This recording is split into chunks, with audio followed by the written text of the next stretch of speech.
এই চৌকিগুলোতে প্রচুর পরিমাণে সার পোকার যে বিষ্ঠা সেটি কিন্তু পড়ে আছে আর কি এই জায়গাগুলো। এবং একই সাথে আপনারা খুঁজলে এখানে আমি ডিমও বের করে আপনাদেরকে আমি দেখাতে পারবো যে সার পোকার ডিম এতে থাকে, এই চৌকিতে থাকে। তো কাঠের টোটাল ফ্রেম হওয়ার কারণে সার পোকার আতুর ঘর বলা হয় হচ্ছে যে এই কাঠের ফ্রেমের যে চৌকি এটাকে, যে এই চৌকিতে কিন্তু তুলনামূলকভাবে আপনার হচ্ছে যে সার পোকার যে উপদ্রব এটি কিন্তু মানে হয় না বললেই চলে, বা হইলেও সেটা নির্মূল করা পসিবল হয়।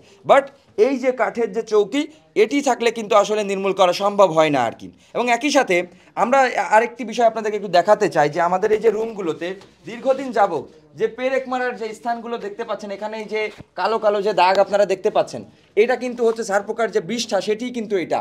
সো এর মাঝে কিন্তু সার পোকা আছে আর কি, সো থাকে আর কি। তো আমরা যেটা করব পরবর্তী পর্যায়ে, আমরা এই সার পোকার ওষুধ দেওয়ার পরে আমরা এই যে রুমটা রং করার যে ব্যবস্থা, যাতে করে এই দেয়ালে যে সারপোকা ডিম পাড়ে বা সারপোকা থাকে সেটি যেন না থাকতে পারে। এখানে অসংখ্য খাট কিন্তু আপনারা দেখতে পাবেন যে এই সাইড দিয়ে আপনার টোটালি কিন্তু খাট আর খাট পড়ে আছে, সব কাঠের ফ্রেমের খাট।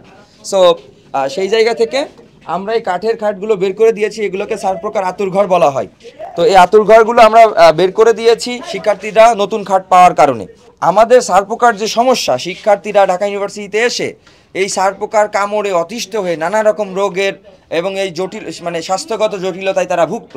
আমরা আশা করছি স্বাস্থ্যগত জায়গায় শিক্ষার্থীরা এখন থেকে নিট অ্যান্ড ক্লিন থাকবে।